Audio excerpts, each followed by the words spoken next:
Hi guys, and welcome back to another interview in A Girl Talks Formula One. With you, Manena, and today we have a super uber mega special guest, the Williams Esports community designer, Claire Poirier. She normally designs social posts for the Williams Esports team for their gaming club events. She recently started designing liveries, and this all started with her freelancing on social media until eventually she reached the right people, and now she's working hand in hand with the Williams Esports teams. Bringing girl power to the sport, Claire does so much more. Are you ready for the interview? In 3, 2, 1, let's go. Hi everyone, and welcome back to A Girl Talks Formula One. With you, Manena, and today we have a really special guest for today's interview. We have Claire Poirier. Is that correct? Did I pronounce her name right? Yeah. Yes. So Claire is currently working with the Williams Esports team. In a little bit, we're going to tell you exactly what she does, and she's going to tell us about how she got started. It had been so long since we hadn't had an interview in English, Claire. So thank you so much for joining today. How are you doing? No problem. I'm great. I'm excited to be here. We're even more excited to have you. So a friend in common actually got us connected so we could bring Claire to the podcast today. As you all guys know, we love bringing people from different professions in motorsports because what we love to do here in A Girl Talks Formula One, Claire, is that we love to show people that to work in motorsports, you don't just have to be a driver or an engineer. You can be Right. many more things.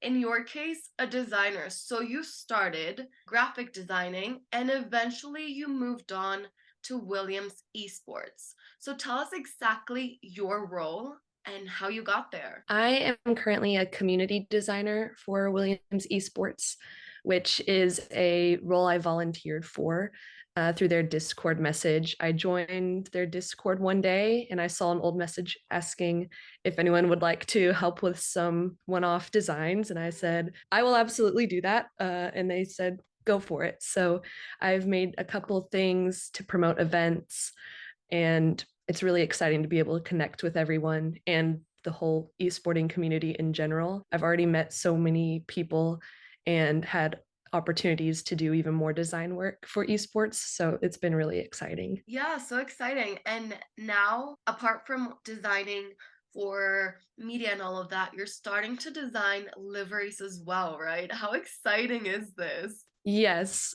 I very much am someone that if someone says, I need help doing this, or does anyone know how to do this? Either I volunteer myself or someone else will say, Claire can probably do it. So that's what happened. Last week, there was a competition in Indianapolis for esports at the PRI show.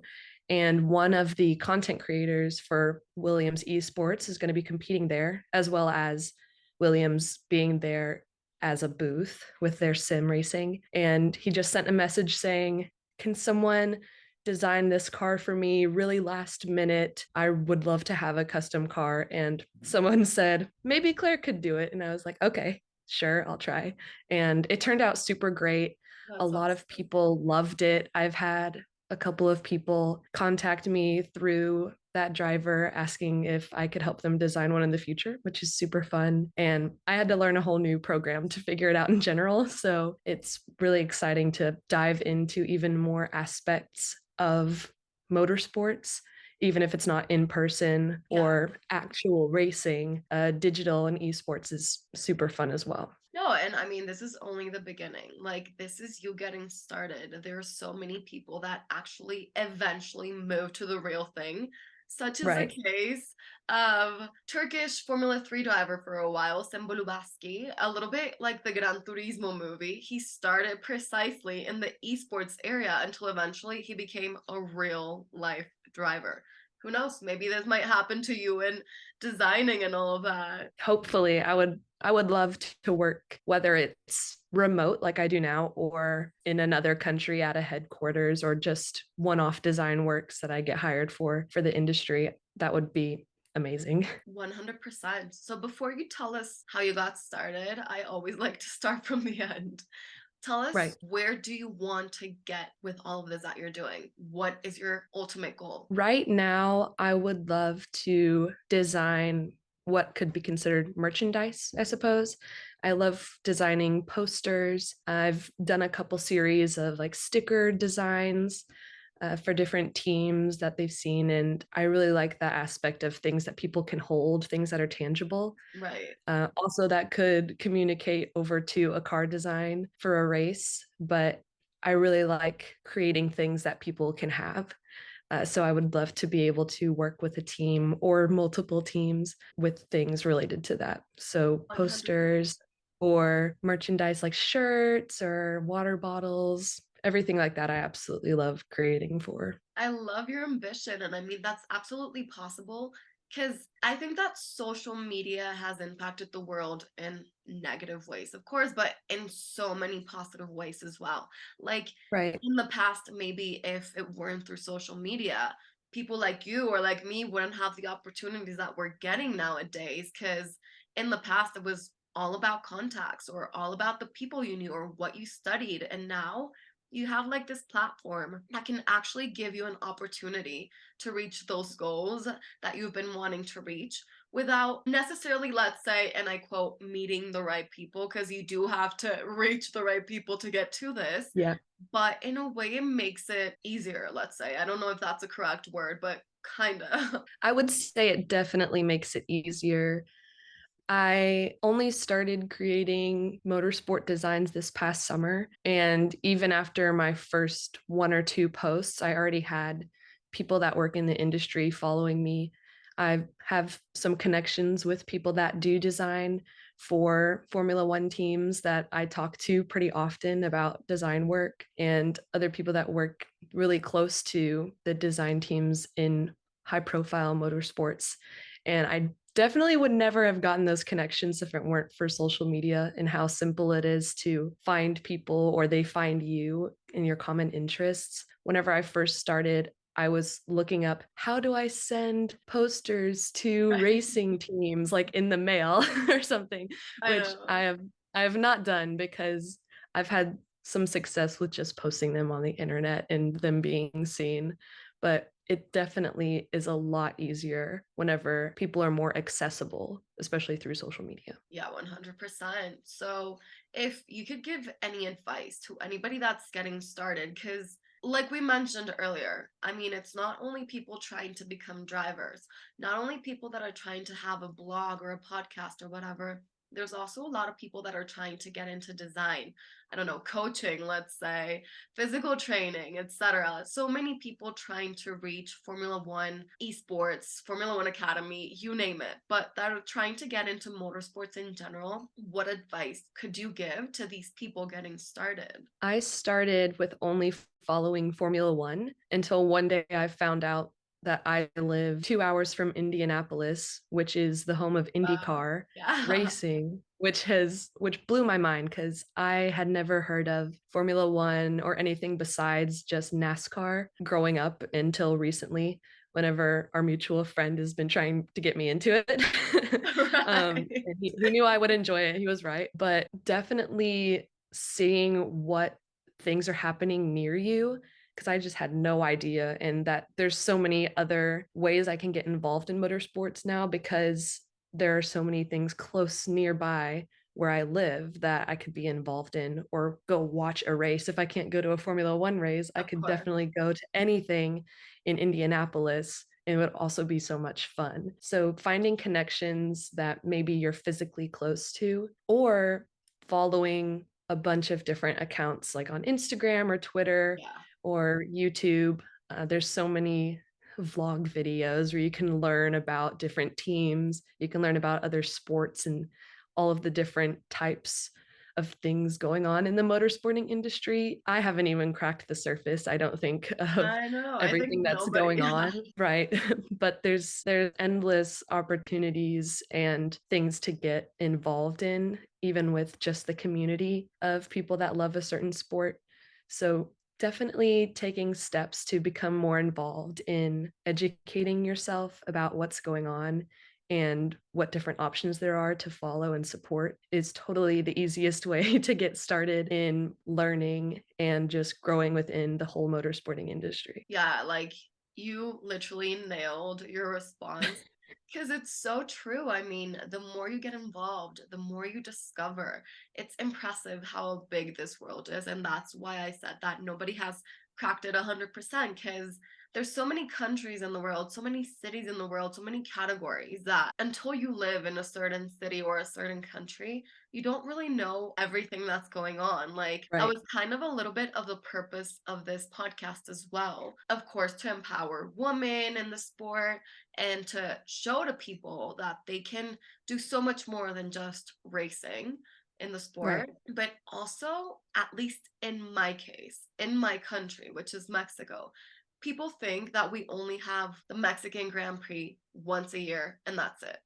But there's so Right. many things going on. And maybe somebody from the US or from Canada doesn't care much about local races in Mexico, but people that are starting to get so involved in the sport here, to let them know, hey, you know what? The Mexican Grand Prix isn't the only thing happening. We also have the Mexican E-Prix for Formula E. We also have some Formula 4 races. We also have some NASCAR races, et cetera, et cetera. You know, there's so many categories in every single country that I feel it's so important, especially for people that want to get involved in the sport, to know more about which races they can attend to so that, as you said, they can start getting more involved in this. Yes, and a lot of those things share the same tracks too. So Exactly. like Formula 2 or Formula 3 are often competing at the same weekends or at the same tracks as Formula 1. So Yeah, even if some people can't go to a Formula 1 race, you can still watch a race at the same place and have a great exactly. experience.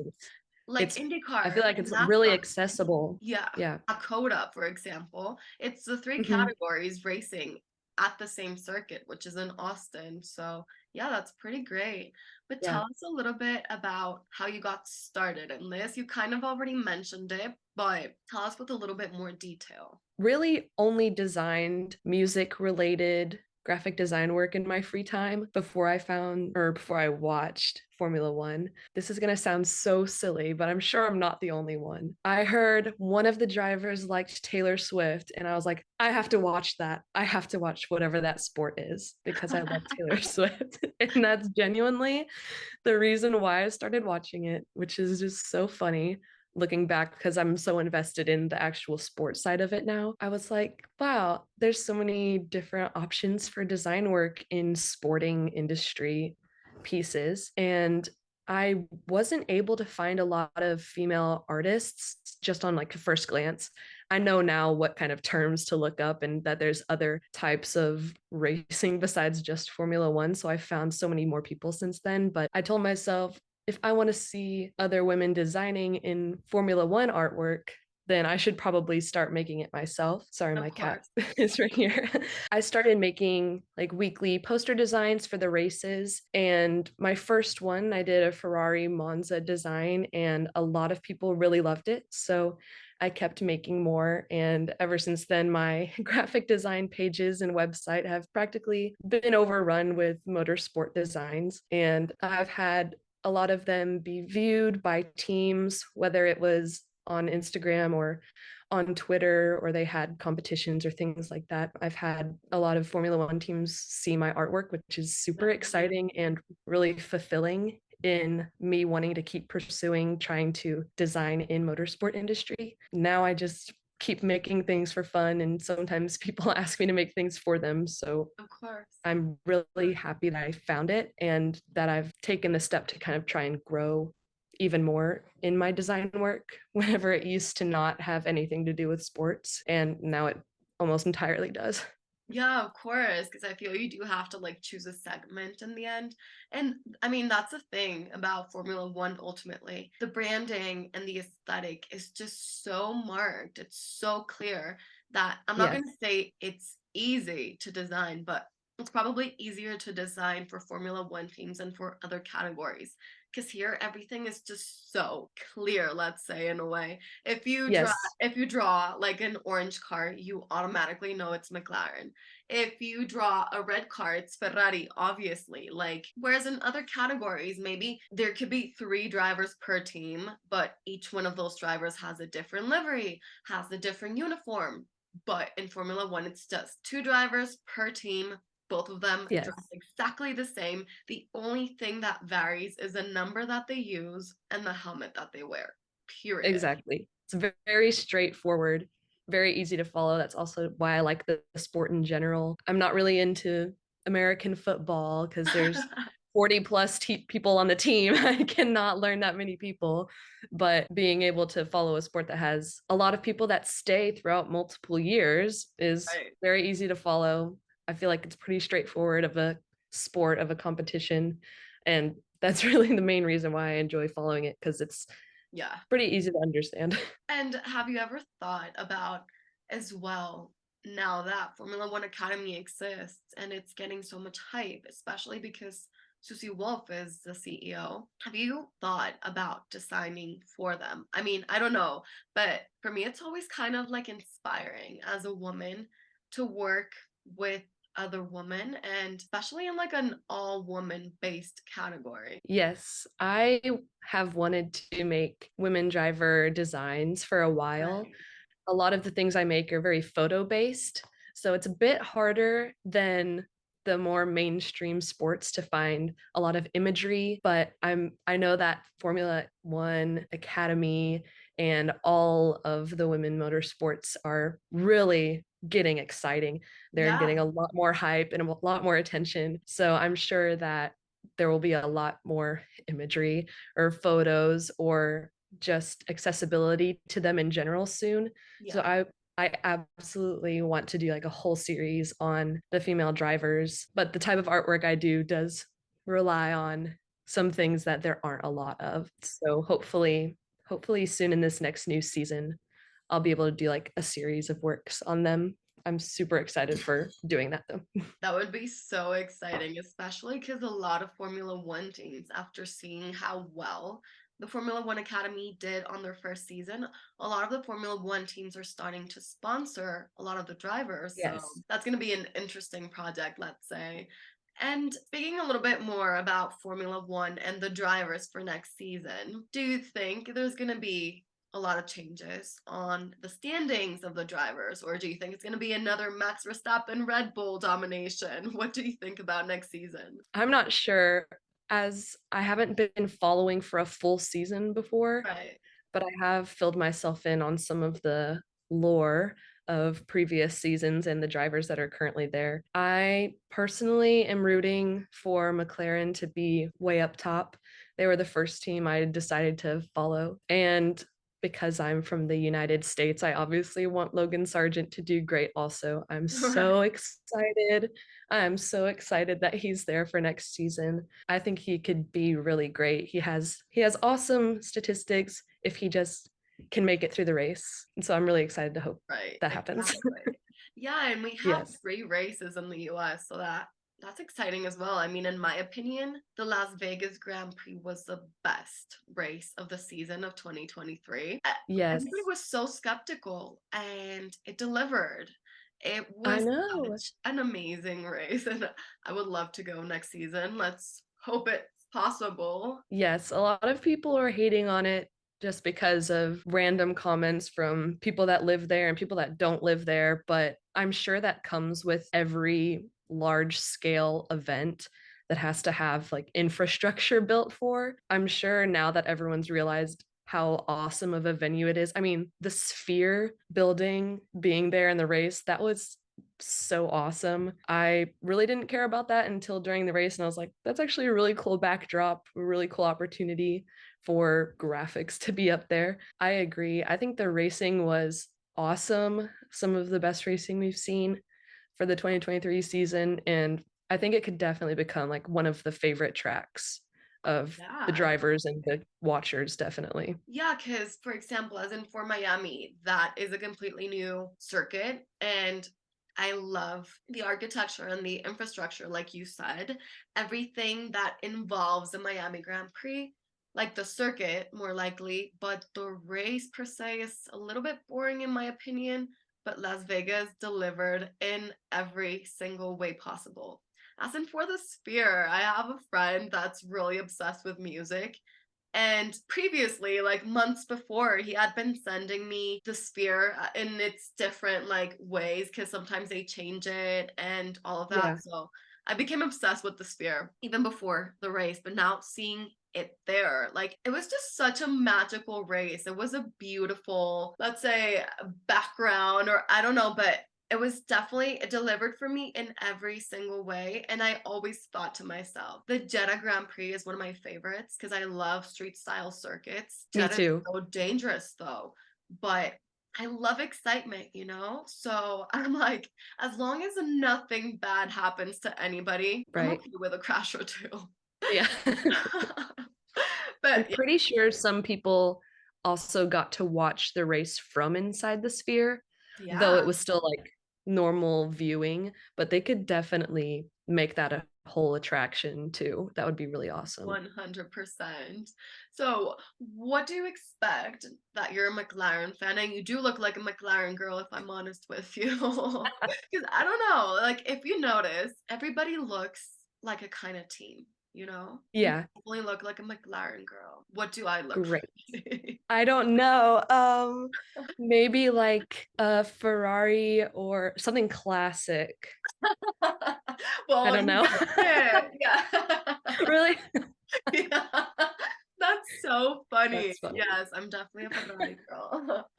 People always tell Awesome. me, like, you look like a Ferrari girl or a Red Bull girl. And I'm like, do I really look like a Red Bull girl? I don't know. But That's yeah, hilarious. yeah, that's so funny. But what are your predictions for McLaren next season? Because they ended up so strongly this season, as Lando Norris said, which, from what I'm understanding, Lando Norris is one of your favorite drivers, right? I do think so. I mean I like him and Oscar both equally because they were both the drivers whenever I started watching this past summer. But I just started watching right before they started improving really greatly. So it was definitely interesting to watch because I thought I was just picking a random team to support. Now they're a top contender and Yeah, I 100%. definitely hope we see Lando's first win next year, Even I'm hoping for that. hopefully. But I definitely think, yeah, even just with this year, with half of their season not being super great, and they still ended up so high in all of the standings,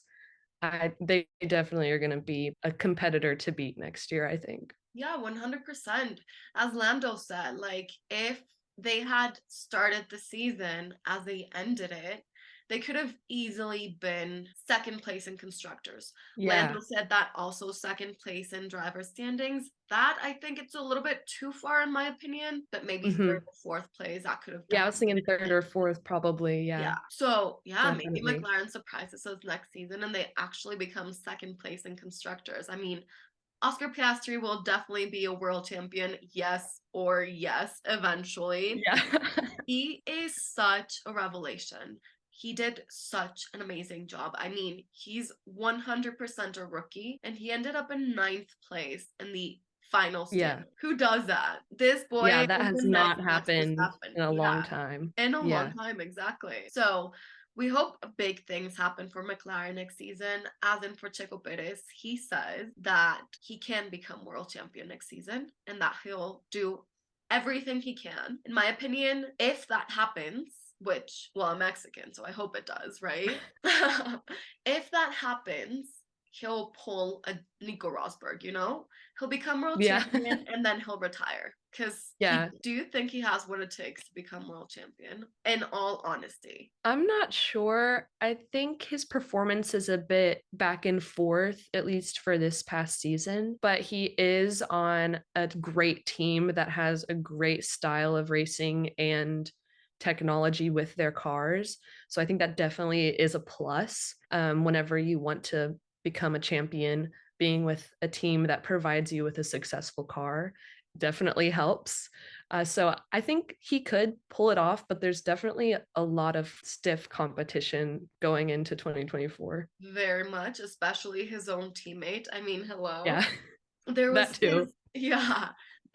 So Bernie Collins, one of the strategists of Aston Martin, she's actually a female. She said that she's worked with Checo and he's been one of the best drivers she's ever worked with because he understands strategies, he works for strategies, he's a tire master, as we all know. But even she said it herself. Checo does need more support from Red Bull. And then again, Max Verstappen is a beast. Like, hello. I mean, in my opinion, Max Verstappen definitely is from the five strongest drivers I've ever seen in Formula One. He is on another level, to be honest. Right.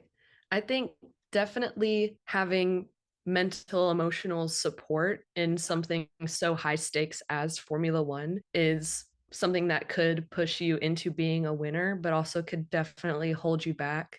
Like just using Red Bull as an example, we've seen so many drivers go through Red Bull at a fast pace, not staying very long, sometimes not even a whole season. And a lot of that has to do with the pressure that comes from being on the top team. So even if you are a great driver, even if you have great mechanics working under you, if you have a great vehicle, it still takes that part of you to push yourself forward, and having that support system around you definitely helps. And if everyone is always talking about your teammate, everyone's always saying how great your teammate is, that definitely plays into your head a little bit whenever it comes to 100%. competing. Yeah, I mean, and Christian Horner by the end of the season accepted the fact that they hadn't supported Checo enough. So here's to hoping that they do support him Yes. fully next season. Like 50-50, you know, Max Verstappen has become world champion so many times in the Latino community. Now, speaking in terms of money, brings so much more money. Like Checo is from the top three drivers that sells the most in Formula One. He sells way more than Max Verstappen. So if marketing and revenue is so important in Formula One, then support your drivers 50-50, to see what the Right. other driver is actually capable of. There's rumors that they're changing his racing engineer, so we'll see what happens. That could be a great start.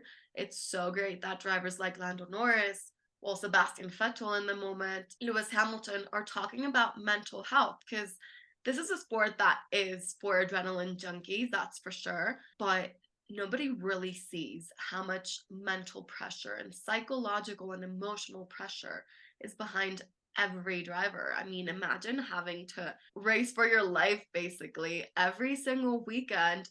And then on top of that, race against your teammate. And then on top of that, race to become a world champion. I mean, it's just so much pressure being away from your family, time difference in every country you go to. It's crazy. I agree. Even just looking at fan responses during a race, like I will follow Twitter and refresh to see what other people think about how it's going. And if a driver crashes out, or for example, Charles Leclerc's engine fails again, everyone starts Yeah, blaming the driver or these various things that I think to myself, it's not his fault. It's a piece of technology. The only thing we can rely on is ourselves. So I exactly. can't imagine having something like that happen where it's completely out of your control. It's out of mechanics control. It's a piece of technology that has a mind of its own sometimes. And it can ruin a race, it can ruin your reputation, and it can make people say comments about you negatively. They have to go through that all the time. I don't know how they do it, but I know. it's crazy for me to just read like comments that people make on a whim about things. And I just think to myself, I probably wouldn't even have social media if I was in that sort of position where millions and millions of people are like watching my every move. I absolutely agree. That's why most of the drivers have somebody that, manages their social media for them. So they don't feel the temptation to read those bad comments because they Yeah, can give you a million good comments and one bad comment, and you're obviously going to focus on the bad one because that's the one that right. triggered you.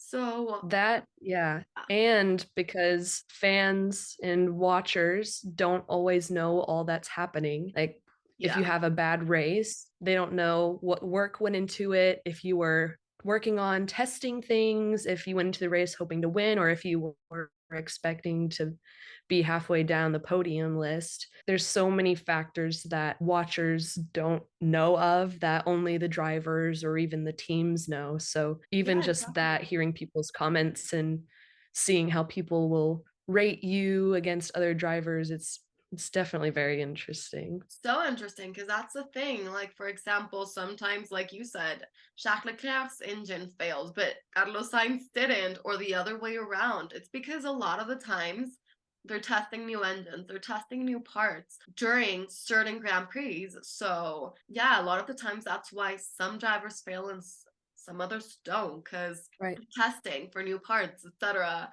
So yeah, I mean it's a complicated but fascinating world. And Yes. like what you said, I just feel people should go into this a little bit less judgmental because none of us are experts, clearly. And Yeah. the less you know, the more you comment on it, as if you Yeah. knew. Yeah, I agree. So thank you so much for coming on the podcast, Claire.